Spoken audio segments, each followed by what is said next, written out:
잠깐만요. 이건 꼭 얘기합시다. 윤주영 라이브 지금 시작합니다.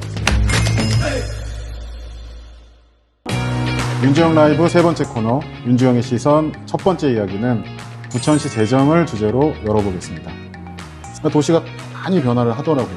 우리가 볼 때는 이게 이제 긍정적인 변화였지. 이게 좀 무슨 이야기인지 좀 잘 이해가 안 되는 부분들도 좀 많은데 시민들이 잘 이해할 수 있도록 좀 이야기를 좋다. 2024년만 기준으로 부천시 시민 한 명당 갚아야 될 돈, 그러니까 부천시의 부채를 시민 한 명당으로 환산했을 때가 네. 인당 38만 1,000원이에요. 단적으로 그거 하나가 보여지는 게 이제 부천시 재정위기를 반증하고 있는 거예요. 그럼 이런 그 재정 위기에 대한 부분들이 뭐 이 사람의 문제일 수도 있고 구조의 문제일 수도 있잖아요. 현재 이제 부천이 갖고 있는 그런 재정 운영의 현실이나 한계 지점들에 대해서도 아마 생각이 있으실 것 같은데요. 그게 이제 사실 네. 제 고민의 아주 큰 부분을 차지하죠. 그러니까 단순히 지표로 보이는 수치를 갖고 얘기하기에는 그 안에 담겨 있는 여러 가지 사정들이 있기 때문에 그걸 다 여기서 뭐 상론할 수는 없고, 이제 우리 둘레길 이런 걸 걷다 보면 표지판 하나조차도 눈에 보이지 않는 소소한 부분들에 대한 것들이 지금 약간씩 확실히 도시 미관이 퇴색돼 가고 있다는 느낌을 지울 수가 없고, 그냥 간단히 보면 민간 기업 우리 또 네. 경영을 하시니까 들어오는 돈 있고 나가는 돈 있잖아요. 네. 이제 그게 약간 형식이 다르고 용어가 달라요. 근데 개념은 동일해요. 동일하고 이제 지방재정 간단히 소개해드리면 들어오는 돈은 이제 지방세. 혹시 지방세에 뭐가 있는지 기억나세요? 우리가 내는 세금 중에 뭐가 지방세인지 거꾸로 질문을 하네. 조금 좀 설명을 해주시면 좋을 것 같습니다. 예. 그러니까 이제 네. 부천시 같은 경우에 제가 지금 공시되어 있는 자료가 2024년도께 공시가 돼 있어서 그걸 기준으로 얘기를 하는 건데, 지금 2조 5천억 정도가 이제 전체 예산이 2026년도 예산이 2조 5천억이고, 근데 그 중에 지방세가 차지하는 비중은 5천억 원이에요. 5천억. 네. 많지 않죠. 많지 않죠. 그러니까 그게 네. 지방세 구성은 뭐 담배 소비세, 우리가 담배 피면 내는 세금. 네. 그다음에 우리가 차 운행한 자동차세. 네. 그다음에 이제 기업을 운영하거나 개인 사업을 하시는 분들이 내는 지방소득세. 네. 그다음에 집이 있는 분들이 내는 재산세. 요런 게 이제 구성이 돼요. 흔히들 이제 네네. 취득세가 이제 이제 지방이 걷는 돈이라고 생각하는데, 아파트나 이런 걸 취득하면 내는 취득세는 도세예요, 도세. 그래서 경기도로 갔다가 일정한 과정을 거쳐 다시 교부되는 돈이지 시로 바로 들어오는 게 아니고, 네네. 이제 그런 항목들이 사실은 5천억 원의 대부분을 구성한다고 보시면 돼요. 그게 지방세고, 세외 수입이라는 게 있는데 그거는 전형적으로 이제 사용료, 수수료, 네.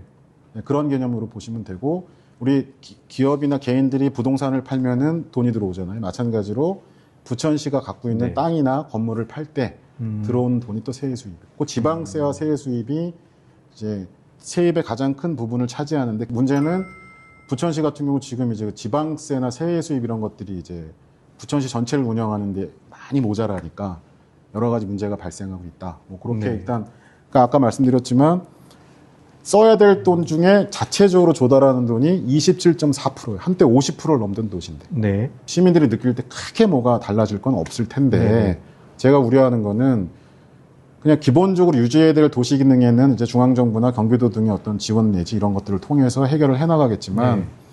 원래 자체적으로 꾸려나가야 될 시의 인프라라든가 여러 가지 시민들의 삶과 직결되는 문제들에 대해서는 우선순위가 뒤로 밀릴 수밖에 없죠. 네. 자연스럽게 도시가 점점 퇴락하게 가고, 가뜩이나 이런저런 이슈로 좀 듣기 싫은 얘기들 듣고 있는데, 네. 앞으로 그런 일이 생기지 않을까, 그런 우려가 뭐 기후이면 좋겠는데 네. 그런 생각이 드는 거고요.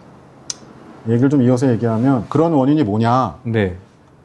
제가 볼 때 가장 큰 문제는 기업들 우리 기업 네, 운영하지만 네. 벌 돈 예측하잖아요. 네. 그리고 나갈 돈 예측하잖아요. 그거를 단기적으로 한두 달만 예측하는 게 아니에요. 네.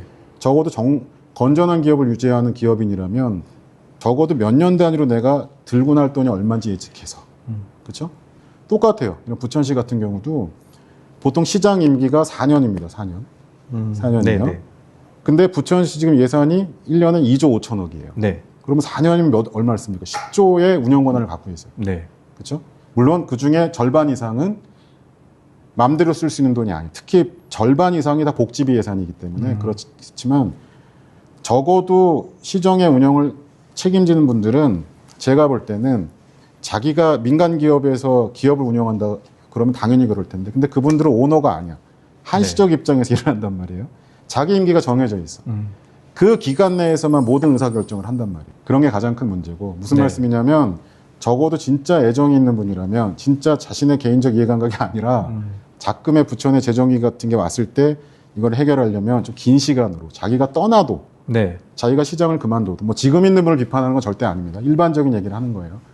본인이 떠나도 그 이후의 시기에도 재정 운영이 어떻게 돌아갈지를 예측해서 거기에 맞게 이제 운영을 해줘야 되는데 일단 그런 의지가 부족하고 의지가 그분의 개인적인 인성을 얘기하는 게 아니라 여러 환경적인 여건이 그러하다는 거예요. 그렇게 할 수밖에 없는 거고 자신의 개인적 이익이나 자신이 속한 당의 이익만 생각하지 말고 적어도 위기가 왔으면 미래적으로 좀 흐름을 좀 챙기면서 해줘야지 이게 근본적으로 해결될 거다라는 생각을 합니다. 뭐 오늘 다 얘기할 수는 없겠지만 그럼에도 불구하고 지난 이제 7년간의 감사관에 대한 경험도 있으시고 사실 부천에 대한 애정도 있으시고 계속해서 관심을 가지고 계시기 때문에 이후에 조금 더 디테일하게 푸는 걸로 하되 지금 몇 가지에 대한 이런 방향성 정도만이라도 이 재정위기에 대한 것들을 이러한 방향성이면 조금 극복해 볼 수 있을 것 같다. 뭐 이런 정도의 방향성 제시만이라도 오늘 좀 해주실 수 있으실지 궁금하긴 합니다. 그러니까 이제 그게 어려운 문제예요. 그게 결정권을 갖고 있는 분들 몇 분의 어떤 의지의 변화라든가 환경의 변화로 되는 게 아니라 그들이 움직이는 메커니즘 속에 영향을 미치는 모든 주체들의 변화가 와야 되는 문제거든. 당장 재정 운영의 위기 상황에 왔을 때 어떻게 조치해야 되겠느냐. 제가 볼 때는 일단은 지금 뭐 제 개인적으로 아는 분도 국회의원으로 있지만 지금 국회의원이 됐든 시장이 됐든 분들의 공약에 대한 재점검이 좀 있어야 돼요. 그게 공약이라는 게 나라 돈, 소위 국비 도비를 갖다가 쓸 때 그 돈만 쓰느냐 아니에요. 시비를 붙여야 돼요. 돈이 없는데 정치인의 공약을 맞춰주기 위해서 수영장에 비누를 빼가면서 그 푼돈들을 모아다가 그렇게 붙일 가능성도 있는 거예요. 국도비만 갖고 하는 사업은 거의 없고요. 대부분 매칭 사업이라 그래요. 시비가 붙어야 되는 거예요. 근데 그런 것들을 정말 필요한 일들인지 말씀드리다 말았지만 제가 자료를 보니까 한 3천억 정도가 지금 빚이 있어요. 부천시가. 근데 그 돈을 5년 상환 스케줄이라는 걸 공개를 하거든요. 보신 적 있어요? 그런 거? 저는 이야기만 들었습니다. 그러니까 디테일하게 보지 못했어요. 그게 이제 부천시청 홈페이지 재정공시라는 데 가보면 그걸 이제 공시를 해요. 근데 그거를 크게 관심을 안 가지고 뭐 나라가 망할 수 있겠어? 뭐 도시가 망할 수 있겠어? 이런 생각을 하지만 저는 보면서 놀랐어요, 정말. 3천억이라는 빚이 있는데 그게 갚아야 될 시기를 보니까 가슴이 서늘해. 이거 어떻게 갚으려고 그러지? 당장 2024년도에 800억이라는 지방채를 발행에다가 모자란 예산을 메꿨단 말이에요. 그럼 과연 물론 잘 하시겠지만 과연 이 돈을 분명히 만기가 도래하면 갚아야 되고 과연 이거를 계속 차환이라 그래요. 빚 빌려다 또 빚 내서 갚고 임기 있던 분은 떠나고 그런 게 누적이 되면 나중에 어떤 부메랑이 돼서 돌아올까 이런 걱정이 들더라고요. 그런 맥락에서 보면 우선은 정말 필요한 것들은 돈을 모아서 해야 되겠지만 적어도 책임 있는 분들이 이게 과연 지금 부천시 현실에 필요한 건지 혹시나 특정한 분들만을 위한 건 아닌 건지 이런 걸 근본적으로 재검토를 해야 되고 뭐 그 다음 얘기는 제가 돌맞을 얘기일지도 모르겠는데 우리도 이해관계자예요. 우리 스스로도. 우리가 알게 모르게 소위 정부에서 나오는 예산 또는 시에서 나오는 예산의 혜택을 본단 말이에요. 모르는 것 같지만 은근히 있어요. 그런 게. 그러면 기본적으로 우리 민간기업 경영하면은 매출이나 이런 것들이 예측이 줄어들 것 같고 돈 빌려오긴 힘들고 뭐 합니까? 고정비부터 비용 줄여야 되는 거예요. 근데 이제 비용 줄이면 기업도 직원들 인건비 못 갚죠. 퇴직금 못 갚죠. 마찬가지 맥락에서 지출을 줄이기 위해서 이러저런 조치들을 시행하면 바로 나한테 타격이 올 수 있어요. 그게 이제 민간이탁금, 뭐 보조금, 행사 축제 경비 등등 여러 항목으로 쓰이는데 공무원 인건비도 이제 줄일 수 있겠죠. 여러 항목들의 지출을 줄일 수밖에 없는데 그게 바로 내가 이해관계자가 될 수 있다는 거죠. 내가, 내 아내가, 내 아이들이, 내 부모가 어떤 시의 돈을 가지고 하는 행사인데 그런 게 없어질 수 있다는 거죠. 그런 것들을 같이 감내할 수 있는 자세들이 되어줘야지만 가능한 거고 5년 뒤, 10년 뒤에 또 우리 다음 세대가 부천에 살아갈 텐데 지금 같은 고민들이 물려주지 않겠다 뭐 그런 생각을 합니다. 계속 말씀을 듣다 보니까 사실 이 지방 정부의 재정 문제는 정치의 영역이라기보다는 행정의 영역 같다는 생각이 더 네. 드는 것 같습니다. 맞아요. 아까도 말씀하셨지만 뭐 계속되는 선거 때문에 어떤 방향성이 흔들린다든지 하는 것들 때문에 뭐 이 재정에 대한 근간 자체가 흔들린다고 한다면 사실 이 모든 그런 불이익들이 다 시민들한테 가게 되는 상황일 것 같은데요. 혹시 이 부분에 대해서 조금 더 말씀해 주실 수 있는 부분이 있으시다면 한번 부탁드리겠습니다. 정치적 시선이 아니라 행정의 관점으로 봐야 된다는 네, 말이 네. 딱 맞는 것 같아요. 제가 예전에 일을 할 때 가장 느꼈던 게 그런 거예요. 뭐 특정한 인물을 비판하거나 이런 건 아니고 옳은 일인데 나랑 반대당에서 하는 일이기 때문에 무조건 막아. 자기들 속해 있는 세력의 어떤 이해관계나 이런 것들에 의해 가지고 필요한 일들을 못하게 하거나 또 네. 필요 없는 일을 하게 하거나 이런 거 네. 하지 말자. 네네. 그런 걸 균형감 있게 진행할 수 있도록 우리 시민들이 정확하게 좀 바라보면서 지켜봐야 된다. 네네. 그 정도로만 말씀드릴게요. 오늘 진짜 깊이 있고 그런 유익한 대화 참 좋았던 것 같고요. 사실 뭐 이게 이제 마지막 질문이기도 네네. 하면서 네네. 앞으로의 방향성에 대한 이야기도 하지만 혹시 포부나 계획이 있으시다면 한번 말씀 부탁드리겠습니다. 그러니까 앞서 말씀드렸지만 이제 부천 길 걷기 시작하면서 네. 뭔가 이제 세포가 살아나는 느낌이 좀 들어요. 네. 그리고 또 이거 혼자만 느끼고 혼자만 기록하기도 좀 아까워.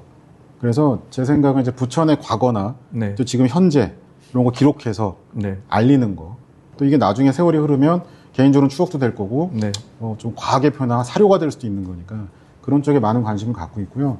부천 사람들 참 뭐 분야 정말 훌륭한 네. 분들이 많아요. 그분들의 능력을 좀 개인의 삶도 중요하겠지만 네. 그리고 부천의 발전에 좀 어떤 자양분이 될 수 있게 그런 물꼬를 트는 역할을 좀 개인적으로 뭐 하고 싶고요. 네. 그다음에 이제 오늘 또 첫 시작이 됐지만 부천이 당면한 여러 문제들이 있어요. 네. 개선해야 될 행정의 여러 가지 분야들이 있습니다. 또 이제 앞서 얘기했지만 이제 정치인들이 네. 표를 바라고 사는 화려한 스포트라이트를 받는 정치인들이 네. 과연 어떤 역할을 좀 적어도 우리 부천에 대해서 해줘야 되는지에 대한 개인적 소신이 있어요. 그게 옳든 그르든 그런 얘기를 지금보다는 더 적극적으로 좀 밝히고 싶은, 누구를 비난하거나 네. 폄하하거나 이럴 생각이 아니라 뭐 제 생각이 또 일부는 맞고 일부는 틀리고 뭐 그럴 테니까 주변의 뜻들을 잘 모아서 그런 것들을 좀 이렇게 잘 얘기하고 그들을 설득하는 과정을 좀 같이 해보고 싶다. 네네. 이런 얘기가 있고 뭐 많은 분들이 최근에도 궁금해하시고 있는데 예, 부천시에서 행정가로서의 또 제 그간의 소신이나 경험들을 좀 이어가고 싶은 꿈도 버리지 않고 있습니다. 네. 그 정도로 말씀을 드릴게요. 네. 네. 그 마지막에 정말 의미 있는 말씀을 좀 해주셨던 것 같은데요. 앞으로 그런 재정을 근간으로 해서 여러 분야들에 대한 이야기들을 우리 윤정님만의 전문적인 시선으로 시민들이 가장 이해하기 편한 단어로 앞으로 좀 많이 해설해 주시고 또 함께 방향성을 모색해보는 그런 윤정 라이브가 됐으면 좋겠다는 생각도 해보게 된 것 같습니다. 다시 한번 그 윤정 라이브 1회차 그 윤정의 시선 네, 이렇게 초대해 주셔서 감사합니다. 네, 고맙습니다. 예, 고맙습니다. 고맙습니다. 오늘 윤주영의 시선에서는 부천시 재정에 대한 이야기를 시작했습니다. 지방자치단체의 재정은 정치의 시선이 아닌 시민의 삶의 질을 설계하고 지탱하는 행정의 관점에서 다루어져야 합니다. 앞으로는 부천시 재정이라는 잣대를 기초로 복지, 교육, 환경, 문화, 지방자치 등 여러 주제들을 말해보려고 합니다.